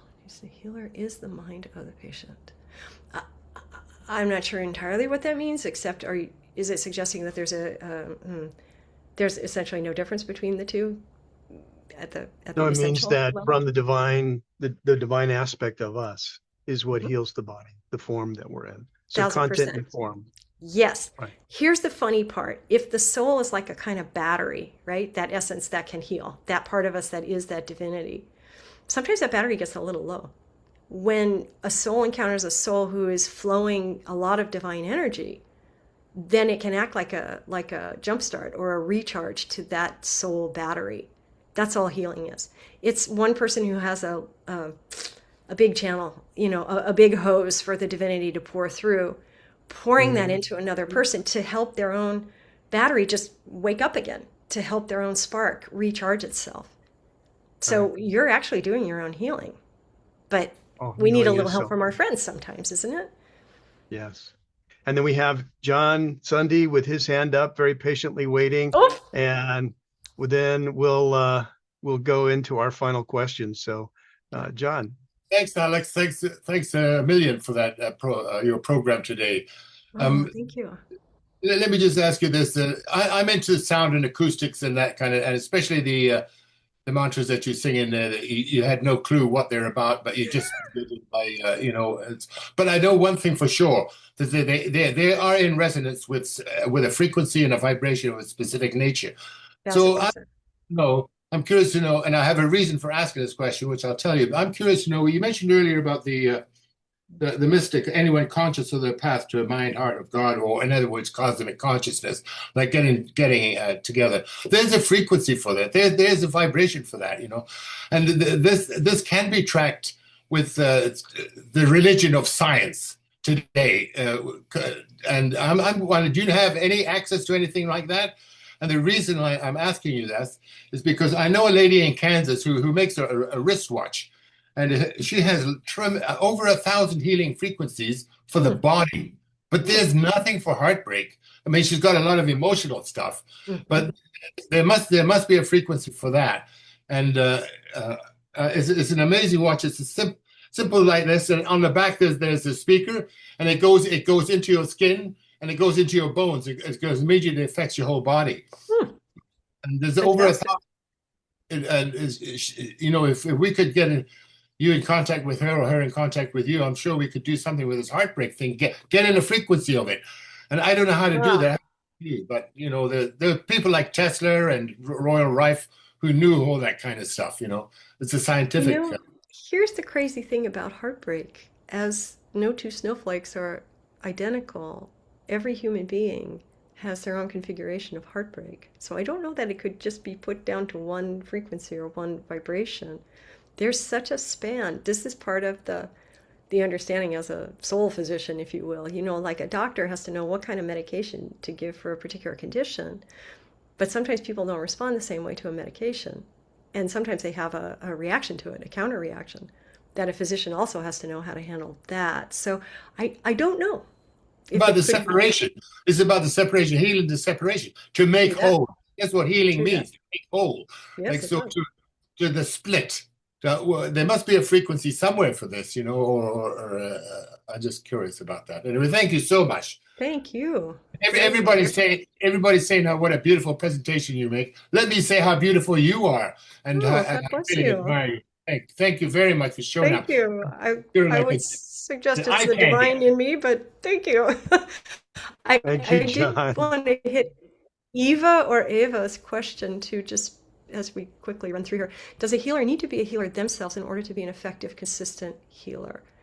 And how to accomplish this consistent healing so you never doubt or get pulled into the negativity. Does a healer need to be a healer themselves? I think you mean, do they need to be healed themselves in order to be a healer? Yes.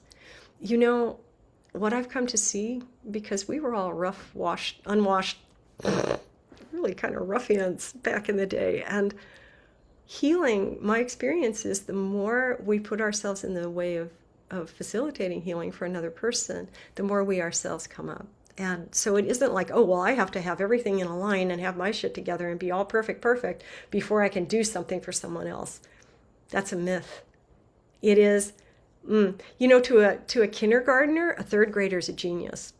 And as a third grader, I could give some energy to a kindergartner, and then I get to fourth grade and they come up to first grade, and it keeps going like this. So, no, we start where we start. That's the brilliance of being a human soul in this creation. We start where we start. And how do you do consistent healing and never doubt or get pulled into negativity? That has to do with strengthening the soul. Strengthening the soul. That's all the practices that we were drilled in over all those years in India. It was super intense. It was like boot camp for the soul. It creates so much strength and so much resilience and a kind of resistance power to the negativity that I'm in the negativity all the time. I mean, I live in it, breathe in it, take care in it, help people out of it. And like a lotus flower, it doesn't hit my soul. It just doesn't. It can't. Does my mind go into crazy places sometimes? Sure, of course it does. That's a mind. That's what it does. But the essentialness, no, it's very strong and very, very clear. And that's a potential for everybody. I'm not unique in that respect at all. I just did some hard work is all. Just some hard work. Alex, yes, some. And I believe Keith has something he wants to add. Yeah, well, thank you, Alex. Really beautiful. Thank you. Yeah. And I just want to reiterate that there's different kind of paths for everybody. And you kind of have to find the vibration that works for you. And the Maya that Alex was talking about is our distraction, right? It's kind of that duality. But yoga teaches that it's through nature that you can connect to the divine. I mean, that is pretty much the essence. And so, you can do that with your body, you can do that with your breath, you can do that with, deep concentration and visualization, and you can do that with vibration and sound and a combination of all of them. And it's all kind of trying to get your body-mind machine kind of tuned up just enough so that you start to experience new frequencies, like the kindergartner starts to see what the third grader is doing and then starts to figure out what he needs to do to get to first grade and so on, right? But it's a back and forth, and particularly with the healing, it's a back and forth. It's not so much a healer healing somebody, but letting their divine nature start to work with them by trying to decrease the static. So,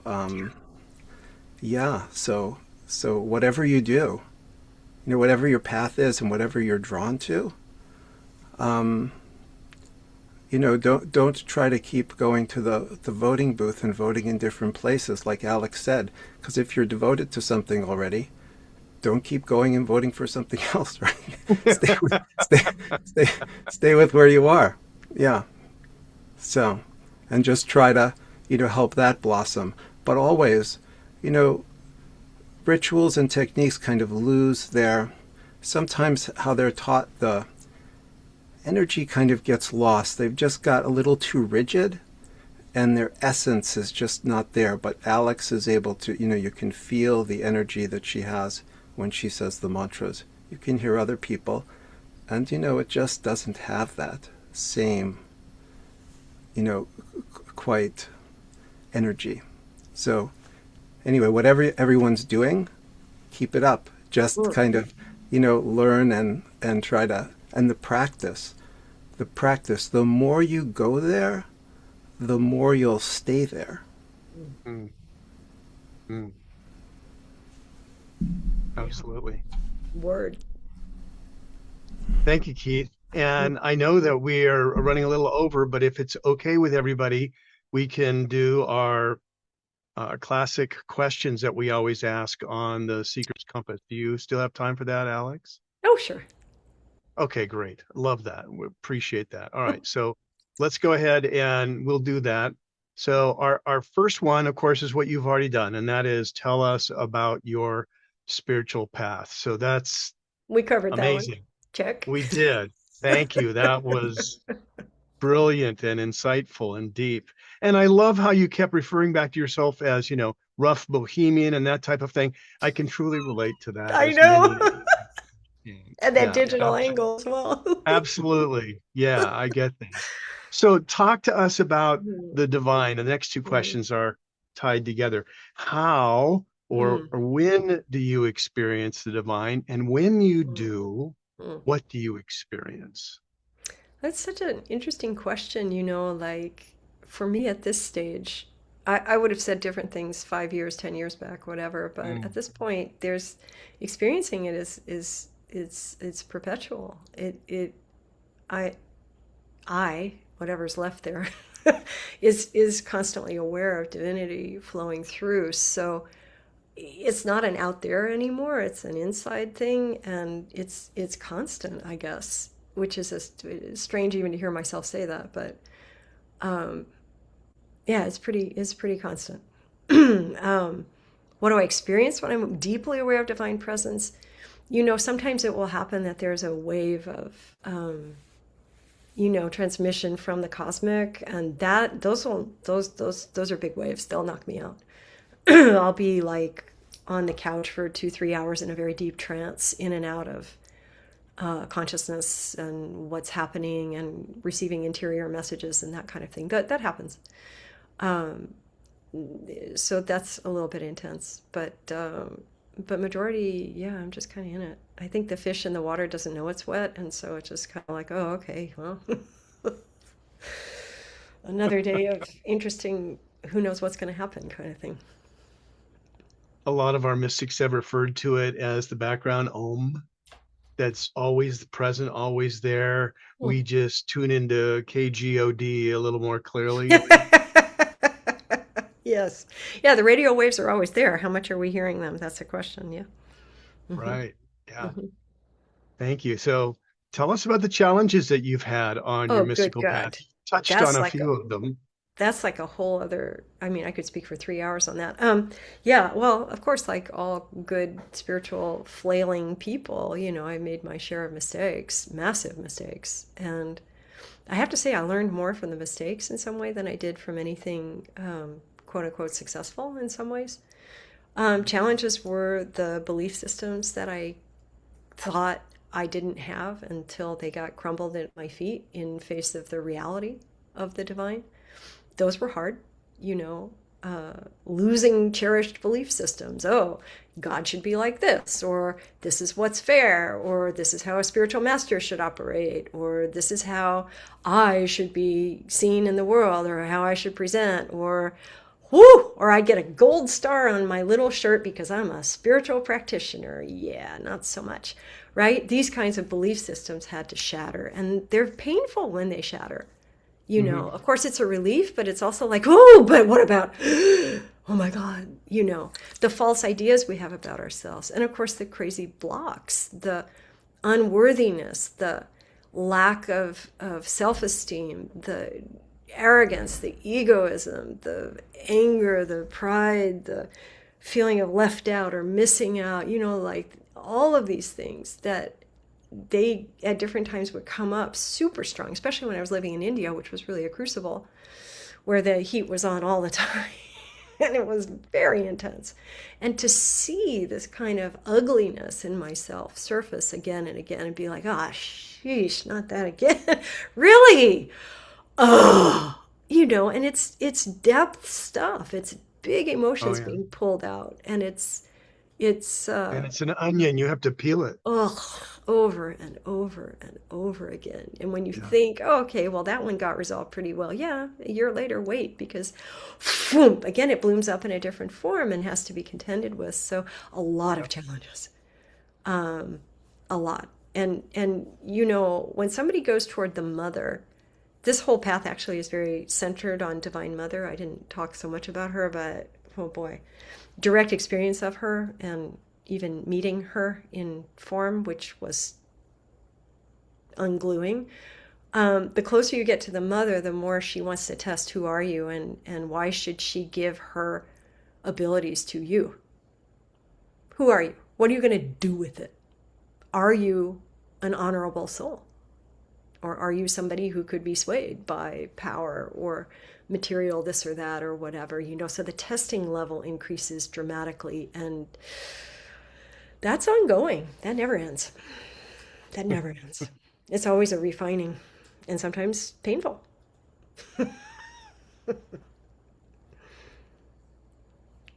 I truly get all that. Thank you for that. And the converse, of course, what do you love about your path? All of the above, I love the universality of it. I love the results of it.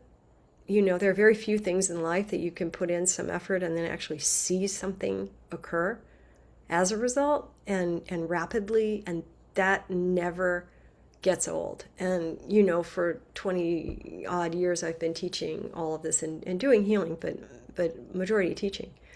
And to see where students start and then where they are a year later is that is a miracle.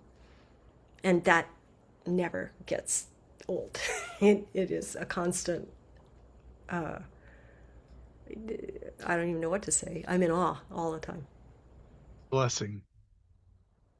I think in many ways my role is like a midwife to a soul. That's it.